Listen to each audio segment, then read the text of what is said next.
Chapter 2. Yesterday afternoon turned misty and cold. I was tempted to spend it by my study fire, rather than trudge through the heath and mud to Wuthering Heights. After finishing my midday meal, note that I dined between 12 and 1 o'clock, as the housekeeper, a steadfast matron who came with the house, either couldn't or wouldn't understand my request to be served at 5. I climbed the stairs with this lazy plan in mind, but upon entering the room, I found a servant girl on her knees, surrounded by brushes and coal scuttles, raising a hellish dust as she smothered the flames with piles of cinders. This sight drove me out immediately. I grabbed my hat, and after a 4-mile walk, reached Heathcliff's garden gate just in time to dodge the first delicate flakes of a snow shower.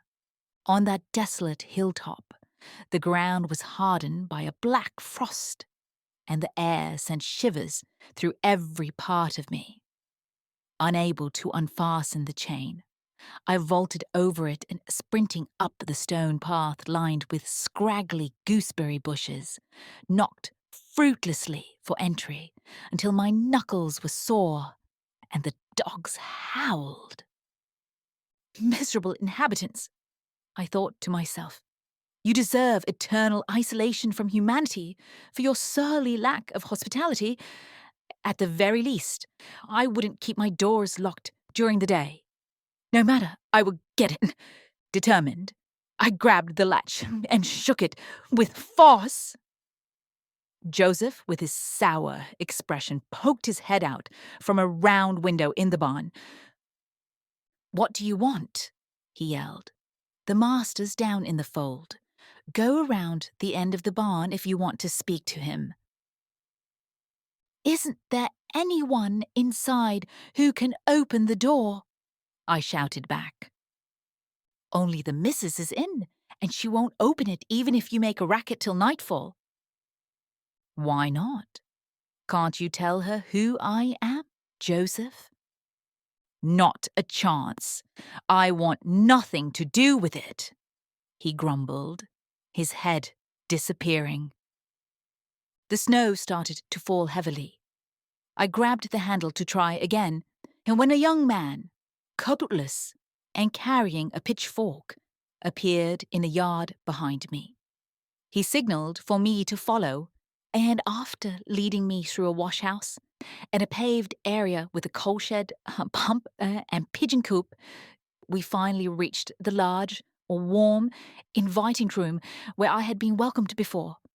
It was wonderfully lit by a massive fire made of coal, peat, and wood, and near the table, sat for a hearty evening meal, I was surprised to see the missus, someone whose presence I hadn't known of before. I bowed and waited, expecting her to invite me to sit. She looked at me, leaning back in her chair, and remained still and silent. "Quite the storm out there," I remarked. "Mrs. Heathcliff, it seems your servant's leisurely pace has left the door to bear the brunt of it. I had quite the struggle getting their attention." She didn't say a word. I looked at her. She looked right back, her gaze steady and indifferent, which was both unsettling and unpleasant. "Take a seat," the young man said gruffly. "He'll be here soon." I complied, clearing my throat, and he called to the dog, Juno, who, during this second encounter, acknowledged me with the slightest flick of her tail. "She's a beautiful creature," I began again. "Are you planning to part with the puppies, madam?" "They're not mine," the hostess replied, more curtly than Heathcliff himself might have. "Ah, so your favourites must be among these," I continued, gesturing toward a shadowy cushion that seemed to be covered with cats. "A peculiar choice of favourites," she remarked with disdain. Unfortunately, it was a pile of dead rabbits. I cleared my throat once more and edged closer to the fire, reiterating my comment about the wildness of the night. "You shouldn't have come out," she said, standing and reaching for 2 painted canisters on the mantelpiece. Before, she had been hidden from the light. Now I could see her entire figure and face clearly. She was slender, barely beyond girlhood, a perfect form and the most exquisite little face I had ever seen.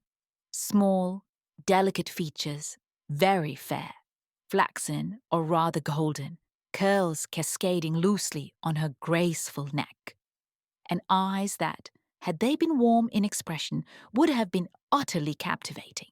Luckily for my susceptible heart, the only emotions they revealed were a mix of scorn and a kind of desperation, oddly out of place in such a visage. The canisters were nearly beyond her reach. I moved to assist her, but she turned on me as a miser might if someone tried to help count his gold. "I don't need your help," she snapped. "I can get them myself." "My apologies," I quickly responded. "Were you invited for tea?" she asked, tying an apron over her tidy black dress, standing with a spoonful of tea leaves poised above the pot. "I would be glad to have a cup," I replied. "Were you invited?" she insisted. "No," I replied with a faint smile. "You're exactly the right person to ask me." She tossed the tea back, spoon and all, and sat down again in a huff, her forehead creased and her lower lip jutting out like a child's on the verge of tears. Meanwhile, the young man had thrown on a decidedly worn-out coat and stood by the fire, casting sidelong glances at me, as if there was some deep-seated grudge between us. I started to question whether he was a servant at all. His attire and manner of speaking were rough, lacking the refinement I noticed in Mr. and Mrs. Heathcliff. His thick, brown curls were wild and unkempt, his whiskers spread bear-like across his cheeks, and his hands were as weathered as those of a common labourer.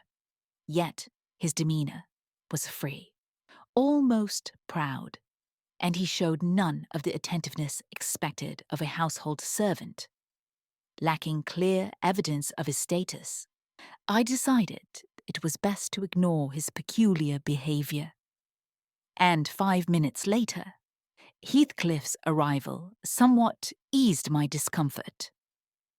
"You see, sir, I've come as promised," I announced, trying to sound cheerful. "And I fear I'll be stuck here for about half an hour, if you can spare me some shelter for that time."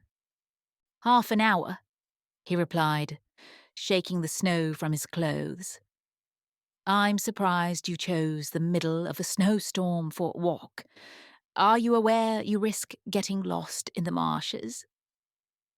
People familiar with these moors often lose their way on evenings like this, and I assure you, there's no sign of the weather changing any time soon. Perhaps I could find a guide among your workers, someone who could stay at the Grange until morning. Could you spare one? No, I couldn't. Oh, really? Well, then I'll have to rely on my own wits. "Are you going to make the tea?" asked the man in the shabby coat, shifting his fierce gaze from me to the young woman. "Is he to have any?" she inquired, looking to Heathcliff for guidance. "Get it ready, will you?" he replied, his voice so harsh that I flinched. The way he spoke revealed a truly unpleasant nature. I no longer felt inclined to consider Heathcliff a decent fellow. Once the preparations were complete, he invited me with a curt, "Now, sir, bring your chair forward." We all, including the rustic youth, gathered around the table, a stern silence enveloping us as we ate. I thought, if I had brought about this gloomy atmosphere, it was my responsibility to try and lift it. Surely they couldn't sit so grim and silent every day, and no matter how ill-tempered they might be, it seemed impossible that the perpetual scowl they wore was their usual expression. "It's peculiar," I began, pausing between sips of tea. "How our habits shape our preferences and beliefs. Many people can't fathom finding happiness in such a secluded life as yours, Mr. Heathcliff. Yet, I dare say, surrounded by your family and with your charming wife as the guiding spirit of your home and heart." "My charming wife," he cut in, a nearly wicked sneer twisting his face. "Where is she, my charming wife?" "Mrs. Heathcliff. Your spouse, I mean." "Ah, yes. You suggest her spirit has assumed the role of guardian angel, watching over Wuthering Heights, even in her absence.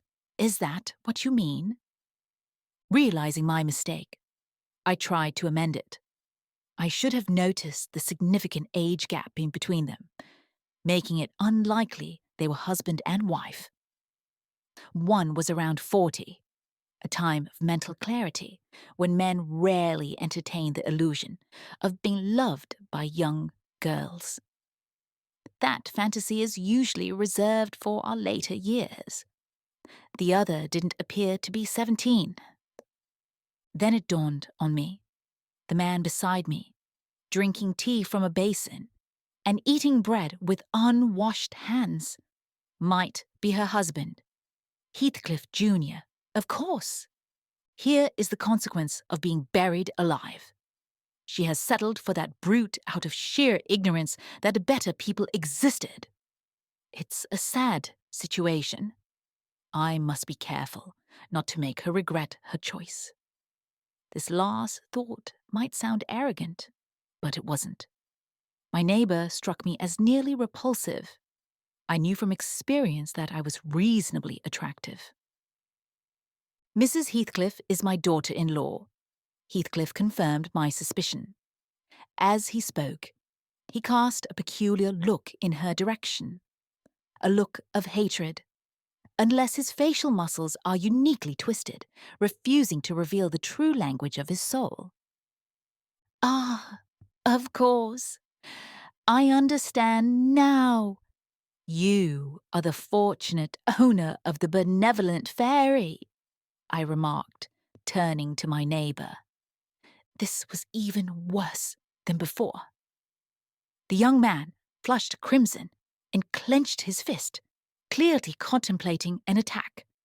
But he seemed to regain his composure and suppressed his anger with a brutal curse, muttered in my direction, which I wisely chose to ignore. "You're mistaken, sir," my host observed. "Neither of us has the privilege of owning your good fairy. Her partner is deceased. I said she was my daughter-in-law, so she must have married my son." "And this young man is—" "Certainly not my son." Heathcliff smiled again, as if it were too audacious a joke to suggest that he could be the father of that bear. "My name is Hareton Earnshaw."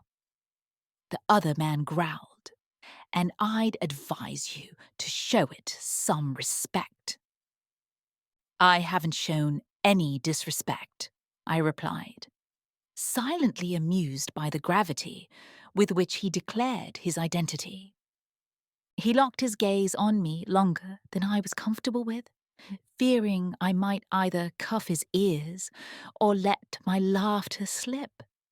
I began to feel distinctly out of place in this so-called family circle.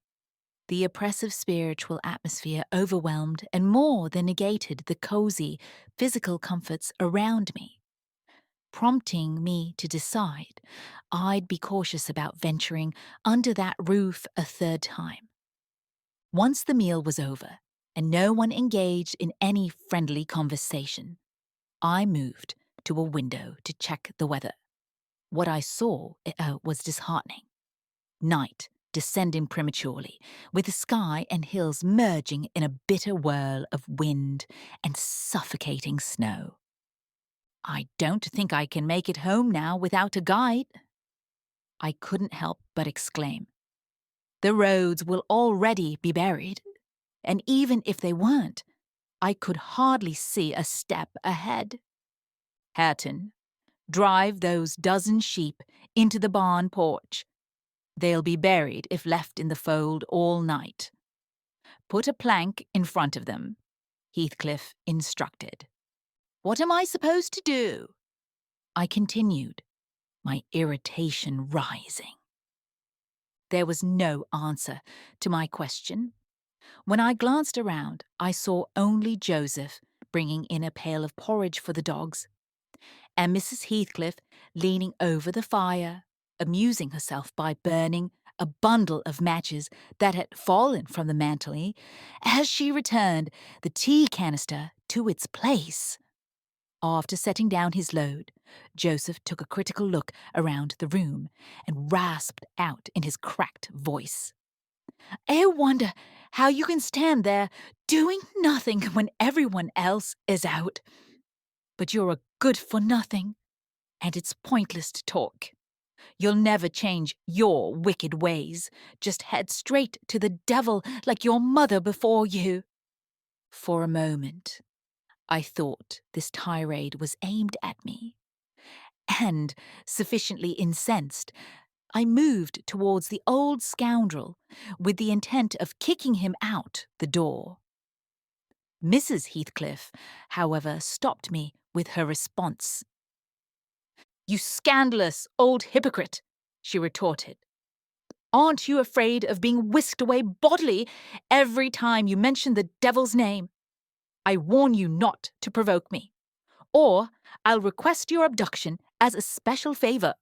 Wait, look here, Joseph, she continued, pulling a long, dark book from a shelf. I'll show you how far I've advanced in the black arts. Soon I'll be able to clear the whole house. The red cow's death wasn't mere happenstance, and your rheumatism is hardly an act of divine intervention. Oh, wicked, wicked, the elder gasped. May the Lord deliver us from evil. No, you scoundrel, you're a lost cause. Get out, or I'll really harm you. I'll craft figures of you all in wax and clay. And the first one who crosses the boundaries I set, well, I won't say what will happen, but you'll find out. Go, I'm watching you.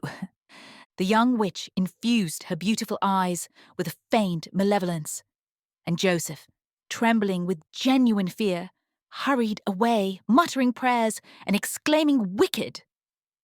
As he went, I suspected her behavior was driven by a kind of bleak amusement. And now that we were alone, I tried to engage her sympathy for my predicament. Mrs. Heathcliff, I said earnestly, please forgive me for bothering you. I assume, because with a face like yours, you must have a kind heart. Could you point out some landmarks so I can find my way home? I have no more idea how to get there than you would have finding your way to London. Take the road you came, she replied, settling into a chair with a candle and an open book before her. It's simple advice, but it's the best I can offer. Then, if I'm found dead in a bog or a snow-filled pit, your conscience won't whisper that it's partly your fault. How could I possibly escort you? They wouldn't even let me reach the end of the garden wall. You, I exclaimed. I wouldn't dream of asking you to step outside for my sake on a night like this. I just need you to tell me the way, not show it. Or perhaps convince Mr. Heathcliff to provide a guide. Who could that be? There's Heathcliff himself, Earnshaw, Zillah, Joseph, and me. Who would you choose? Aren't there any boys at the farm? No, that's everyone. Then it seems I have no choice but to stay. That's something you'll have to sort out with your host. It's not my concern. I hope this teaches you not to embark on such reckless journeys across these hills. Heathcliff's harsh voice cut in from the kitchen doorway. As for staying here, I don't offer accommodations for guests. You'll have to share a bed with Hareton or Joseph if you do. I can sleep in a chair here, I suggested. No, no. A stranger is a stranger, whether rich or poor. I can't allow anyone to roam freely while I'm not watching, said the rude man. With that insult, my patience snapped. I voiced my disgust and pushed past him into the yard, accidentally colliding with Earnshaw in my haste. The darkness was so complete that I couldn't find the way out, and as I stumbled around, I overheard another example of their so-called civility towards each other. Initially, the young man seemed inclined to help me. I'll walk with him as far as the park, he offered. You'll walk him straight to hell. His master, or whatever he was, shouted back. And who's supposed to tend to the horses, huh? A man's life is more important than neglecting the horses for one evening. Someone has to go, Mrs. Heathcliff interjected, more kindly than I had anticipated. Not on your orders, Hareton shot back. If you care so much for him, you'd better keep quiet. Then I hope his ghost haunts you, and I hope Mr. Heathcliff never finds another tenant until the Grange falls to ruin, she retorted sharply. Listen, listen, she's cursing them, muttered Joseph, towards whom I was inadvertently heading. He sat within earshot, milking the cows by the glow of a lantern, which I grabbed without ceremony, shouting that I'd return it the next day, and dashed to the nearest gate. Master! Master! He's stealing the lantern! Yelled the old man chasing after me. Hey, Nasha! Hey, dog! Hey, wolf! Hold him! Hold him! As I opened the small door, two shaggy beasts lunged at my throat, knocking me down and snuffing out the light. A chorus of laughter from Heathcliff and Hareton capped my fury and humiliation. Thankfully, the creatures seemed more interested in stretching, yawning, and wagging their tails than in tearing me apart. Yet they allowed no escape, forcing me to remain until their spiteful owners decided to release me. Hatless and shaking with anger, I demanded they let me out, threatening them with vague but fierce promises of revenge that echoed King Lear's madness. My intense agitation triggered a heavy nosebleed, and still Heathcliff laughed, and still I raged. I can't say how the scene might have ended if not for the presence of someone more sensible than I, and kinder than my host. This was Zillah, the robust housekeeper, who finally emerged to investigate the commotion. She suspected that someone had been roughing me up. Unable to confront her master, she directed her vocal assault at the younger rogue. Well, Mr. Earnshaw, she exclaimed, what's your next move? Are we going to start committing murder right on our doorstep? This house is clearly not for me. Just look at the poor boy. He's practically choking. Hush, hush. You mustn't carry on like this. Come inside and I'll fix that. There now. Stay still. With these words, she abruptly poured a pint of icy water down my neck and pulled me into the kitchen. Mr. Heathcliff followed, his brief amusement quickly giving way to his usual gloom. I felt extremely ill, dizzy and faint, leaving me no choice but to accept shelter under his roof. He instructed Zillah to give me a glass of brandy, then moved on to the inner room. She sympathized with my unfortunate situation and, after following his orders, which somewhat revived me, led me to bed.